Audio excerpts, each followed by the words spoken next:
ప్రభాకర్ ఎవరి ఆధ్వర్యంలో ఈ రోజు బీజేపీ ఆఫీసుల ముట్టడి జరుగుతోంది అండ్ ఇక పోలీసులు ఇప్పటికే భారీగా మోహరించారని చెప్తున్నారు. ఏంటి అక్కడ సిచ్యువేషన్?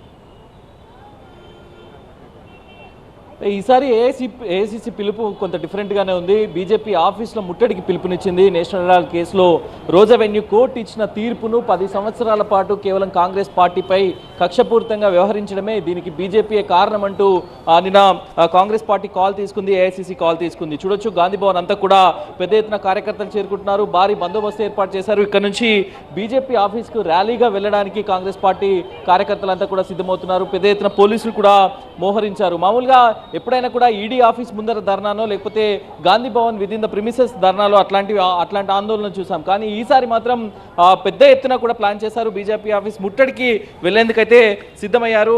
ప్రస్తుతం మనతో పాటు రామ్మోహన్ రెడ్డి ఉన్నారు. ఎట్లా చూస్తారు అంటే పార్టీ ఆఫీసుల ముట్టడికి కాంగ్రెస్ పార్టీ ఆఫీసుల ముట్టడిని పిలుపు ఎట్లా చూస్తారు? ఇది ఏ రకంగా కాంగ్రెస్ పార్టీ మెసేజ్ ఇవ్వబోతుంది?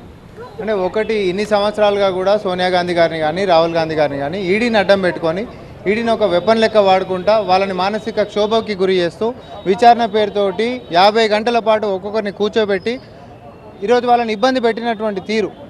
ఈడీ అనంటే స్వతంత్రంగా వ్యవహరించాల్సినటువంటి ఒక దర్యాప్తు సంస్థ ఈరోజు రాజకీయ నాయకులు చిట్టీలలో పేర్లు రాసిస్తే వాళ్ళని టార్గెట్ చేసి బిహేవ్ చేసినటువంటిది ఈరోజు ఎక్స్పోజ్ అయినటువంటి పరిస్థితి.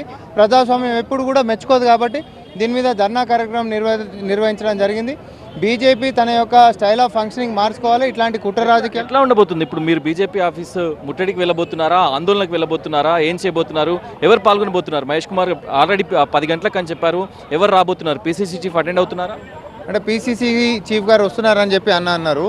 దీనికి మేము చేస్తున్నటువంటి ధర్నా కూడా దేనికి అనంటే నిరసనలో భాగంగా ఈడీని వాడి మా యొక్క అధిష్టానం నాయకులని కూడా సతాయిస్తున్నటువంటి తీరు, అదే అపోజిషన్ పార్టీ లీడర్ల మీద మాత్రమే ఈడీని ప్రయోగించడం, 97% ఈడీ కేసులను కూడా అపోజిషన్ పార్టీ లీడర్ల మీదనే పెట్టడం. మరి ఎవరైతే బీజేపీ మనం కరీంనగర్ నుంచి రైట్ సైడ్ బాక్స్ లో విజువల్స్ చూస్తున్నాం. అక్కడ బండి సంజయ్ ఆఫీస్ ముట్టడికి కాంగ్రెస్ శ్రేణులు ప్రయత్నించాయి. వెంటనే అక్కడ పోలీసులు భారీగా మోహరించి అక్కడ ఉన్న వారందరినీ కూడా స్టేషన్కు తరలిస్తున్నారు.